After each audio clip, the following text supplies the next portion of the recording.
اچھا مفتی صاحب، کیونکہ آپ کے پاس چوتھی ویکینسی ابھی خالی ہے سر، تو مجھے بتائیے کہ اگر موقع ملتا ہے آپ کو کسی سے چوتھی شادی کا، تو اگر میں آپ کو آپشن دوں، ان میں سے کن کو چوز کریں گے آپ؟ میرا، عائشہ عمر، صبا قمر یا پھر مہوش حیات؟ تینوں کو تو میں جانتا نہیں، پہلی والی کا نام سنا ہوا ہے میں نے. تو میں تو دیکھیں جی جی مولانا ٹائپ کا آدمی ہوں میں، تو ظاہر ہے پردہ، نماز، ان سب چیزوں کو ترجیح دوں گا سب سے پہلے. تو ان میں سے جو شرعی پردہ کرتی ہو، 5 ٹائم کی نماز کی پابند ہو، تو مجھے بتا دیں. ویسے سرحد پار ایسا بھی ہوا ہے، مفتیان کرام نے کچھ میڈیا انڈسٹری کی خواتین سے شادی کی ہے اور پھر ان کو باپردہ بنا دیا ہے. دیکھیں باپردہ بنانا اتنی ٹینشن، اب میں پہلے اتنی ٹینشنوں میں گھرا ہوں، مجھے تو ریڈی میڈ چاہیے باپردہ. ٹھیک ہے، ریڈی میڈ نمازی جی، ٹھیک ہے. اچھا، بنانے کی ٹینشن کا ٹائم نہیں. صحیح. علامہ صاحب، اب ویسے عالم بننا مشکل ہے یا وہ شوہر جس کی بیگم خود تعریف کرے؟ ہمارے والد صاحب ایک لطیفہ سنایا کرتے تھے کہ ایک خاتون، ایک صاحب بزرگ تھے، ان کی وائف ان کی تعریف نہیں کرتی تھی، ساری دنیا ان کے ہاتھ چومتی تھی اور بڑی بڑی کرامتیں ظاہر ہوتی تھیں ان کے ہاتھوں سے، لیکن ان کی بیگم کو جب پتہ چلتا وہ کہتی ہیں ایسی فراڈی ہے. تو بڑے جھنجھلا جاتے کہ یار بیوی نہیں مانتی، باقی ساری دنیا مانتی ہے. تو ایک دن انہوں نے بھیس بدل کے کرامت دکھائی. وہ بھیس بدل کے گھر کے باہر گئے اور ہوا میں نا اڑتے ہوئے اپنے مکان کے صحن میں سے گزرے. تو ان کی بیگم نے دیکھا، واہ بھائی واہ، یہ تو کیا بزرگ ہیں جو ہوا میں اڑتے ہوئے جا رہے ہیں. تو جب وہ گھر میں آئے تو ان کی وائف نے کہا کہ دیکھیں بزرگ اس کو بولتے ہیں، ایک آپ ہو، ایک بزرگ یہ ہوتے ہیں کہ ہوا میں اڑتے ہوئے گزرے میرے سامنے. تو وہ بیچارے بڑے خوش ہوئے اور کہنے لگے بیگم وہ میں ہی تو تھا. تو کہتی ہیں اچھا، جب ہی تھوڑے ٹیڑے ٹیڑے سے اڑ رہے تھے سیدھے نہیں تھے.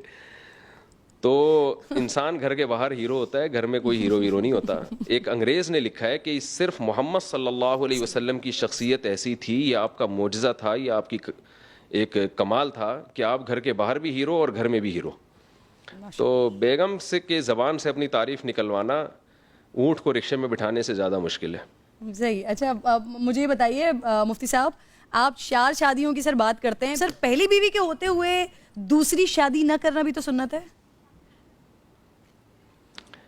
دیکھیے سنت اس عمل کو کہا جاتا ہے جو رسول اللہ صلی اللہ علیہ وسلم نے بطور دین کے کیا ہو، دین کے طور پر.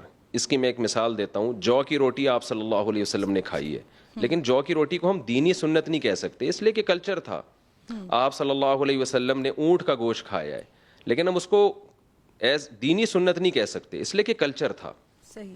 تو نبی صلی اللہ علیہ وسلم نے حضرت خدیجہ رضی اللہ تعالی عنہا کی موجودگی میں دوسری شادی نہیں کی، اس لیے کہ یہ ہجرت سے پہلے کا زمانہ ہے. ہجرت سے پہلے دین کے احکام تفصیلی طور پر نازل نہیں ہوئے تھے، اور آپ صلی اللہ علیہ وسلم کی طبیعت میں اللہ نے دنیا سے بے رغبتی رکھی تھی.